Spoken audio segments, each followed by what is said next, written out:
Hello everyone, welcome to the knowledge board. आज हम पढ़ेंगे बीएड सेकेंड ईयर का paper 2 curriculum development and assessment, पाठ्यक्रम का विकास एवं आकलन।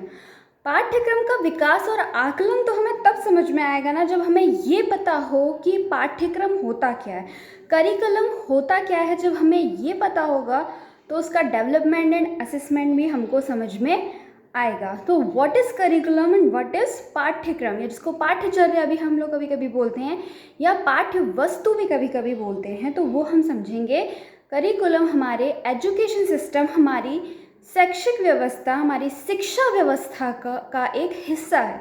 हम लोग बहुत ये टर्म यूज़ करते हैं ना कि हमारा एजुकेशन सिस्टम बहुत ख़राब है, इसमें चेंजमेंट होने चाहिए। तो हमें सबसे पहले ये पता होना चाहिए हम किसकी बात कर रहे हैं, एजुकेशन सिस्टम है क्या। And before understanding education system we must know what is education. शिक्षा है क्या? क्या जो हम स्कूल में जाके सिलेबस को पढ़ रहे हैं वो शिक्षा है? कॉलेज तक ले ली, पोस्ट ग्रेजुएट हो गए हम, वो हमारी शिक्षा थी, ख़त्म हो गई, उसके बाद कोई शिक्षा नहीं। तो ऐसा नहीं है।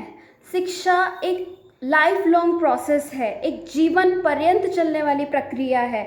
हम अपने हर पल में कुछ ना कुछ, जो कुछ भी सीख रहे हैं वो शिक्षा है, और हम हर पल सीखते हैं। एक व्यक्ति जब मरने वाला होता है, वो अपनी आखिरी सांसें ले रहा होता है, उस वक्त भी वह कुछ ना कुछ सीखता है अपने जीवन से।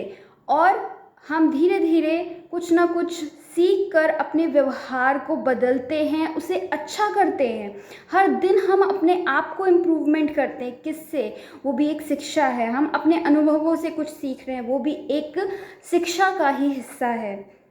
ठीक है, आप रोनाल्डो का एग्जाम्पल ले लीजिए। जैसे अभी क्या किया था, रोनाल्डो ने 2 कोक की बोतल्स को साइड में कर दिया और पानी पीने के लिए सबको इंस्पायर किया, है ना। उसके बाद फिर एक कंट्रोवर्सी चल गई कि मतलब क्या हिपोक्रेसी है, ये तो पहले कोक का ऐड किया करते थे और अब ये दिखा रहे हैं। तो उन्होंने भी कुछ सीखा ना अपनी लाइफ से। हो सकता है पहले वो अपने टाइम में कोक पिया करते होंगे, उन्होंने ऐड भी किया उसका, फिर उन्हें ये चीज़ समझ में आई कि जो चीज़ गलत है उसको हमें नहीं प्रमोट करना चाहिए।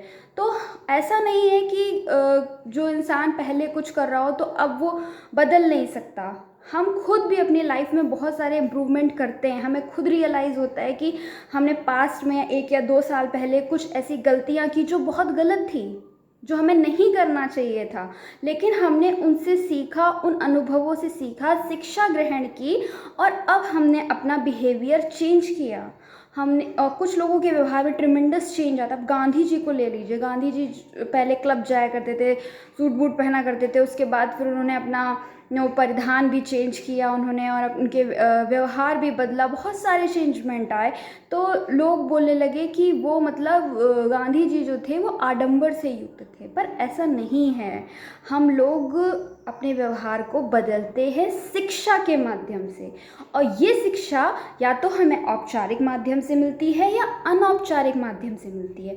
औपचारिक माध्यम से कैसे मिलती है? औपचारिक माध्यम का मतलब ये हो गया कि हम किसी संस्था में जाकर कुछ पर्टिकुलर चीज़ की शिक्षा ले रहे हैं जिसका कोई ना कोई उद्देश्य है। सपोज़ हम कंप्यूटर सीखने जा रहे हैं तो उसका एक उद्देश्य होगा कि हाँ, आपको कंप्यूटर की ये नॉलेज दे दी जाएगी, तो है ना, एक उद्देश्य लेकर चलती है। जो संस्थागत शिक्षाएं होती हैं जिन्हें हम औपचारिक शिक्षा बोलते हैं, और अनौपचारिक शिक्षा हमें कभी भी मिल सकती है, हमें रास्ते चलते भी शिक्षा मिल सकती है, जिसको हम अनौपचारिक, जैसे कि आजकल का एग्जांपल ले लो। आप यूट्यूब चलाते हो तो कई सारे मोटिवेशनल वीडियोस देखते हो, तो आपको बहुत सारा ज्ञानार्जन होता है, जिसको हम कह सकते हैं कि ये एक अनौपचारिक शिक्षा है। बात करते हैं करिकुलम पे, पाठ्यक्रम क्या है। तो जो हमारा एजुकेशन सिस्टम है वो 3 चीज़ों से मिलकर बना है। एक तो हम जो कि स्टूडेंट हैं, एक जो टीचर जो हमें पढ़ा रहा है, जो हमें शिक्षा देगा। तो ठीक है, हम हैं जो शिक्षा लेंगे, टीचर जो हमें शिक्षा देगा, बट क्या देगा, क्या शिक्षा वो हमको देंगे। ठीक है, आप दे रहे हो, हम लेंगे, लेकिन क्या लेंगे? तो वो जो क्या है वो करिकुलम है, वो पाठ्यक्रम है। जैसे कि सपोज़ कि आपको गणित सिखाई जानी है, ठीक है, तो गणित का कुछ ना कुछ सिलेबस होता है। तो क्या सिलेबस पाठ्यक्रम है कि हाँ ये सिलेबस सिखाएंगे टीचर, गणित का ये सिलेबस जो होता है और करिकुलम, उसमें बहुत स्लाइड सा डिफरेंस होता है और कहीं कहीं पर एज अ सिलेबस यूज़ कर दिया जाता है करिकुलम को भी। तो वो हम बाद में समझेंगे कि सिलेबस और करिकुलम में क्या डिफरेंस होता है।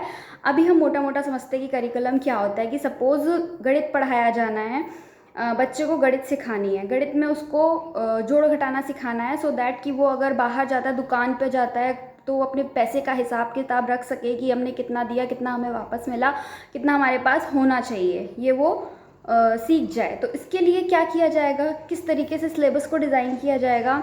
तो पहले ये होगा कि हाँ पहले उसको काउंटिंग सिखाएं, 1 2 3 4, वो काउंटिंग सीखे। उसके बाद हम सिखाएंगे कि 2 में 1 को जोड़ेंगे तो क्या मिलेगा, 2 में 3 को जोड़ेंगे तो क्या मिलेगा। फिर जोड़ने के बाद फिर हम उसको घटाना सिखाएंगे, फिर हम उसको गुणा करना सिखाएंगे, फिर हम भाग करना सिखाएंगे। डायरेक्ट भागफल कभी सिखाया गया आपको? नहीं सिखाया गया। पहले काउंटिंग सिखाएगी, फिर जोड़ना सिखाएगा, फिर घटाना सिखाएगा। तो एक ये क्रम है ना।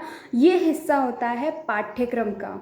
ठीक है, फिर आपको क्या किया गया, तो आपका सिलेबस बुक में डिज़ाइन हो गया कि पहले काउंटिंग सिखाई जानी है, फिर उसके बाद जोड़ना, फिर घटाना सिखाया जाना है। फिर इसी में टीचर्स क्या करते हैं, आपको ये सब चीज़ें सिखाने के लिए सपोज़ आपको आपके जो स्कूल में जो ग्राउंड है उसमें ले जाते हैं।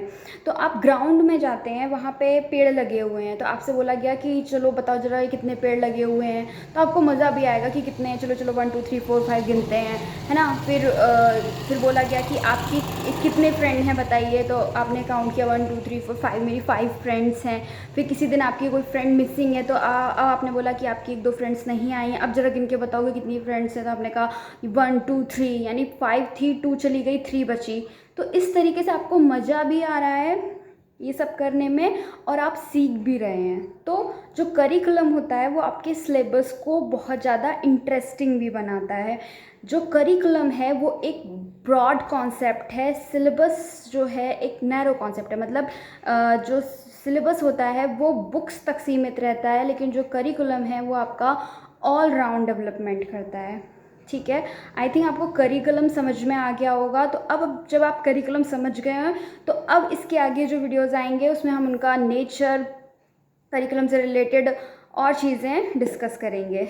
Thank you so much. अगर आपको अच्छा लग रहा है तो प्लीज़ वीडियो को लाइक और सब्सक्राइब करें।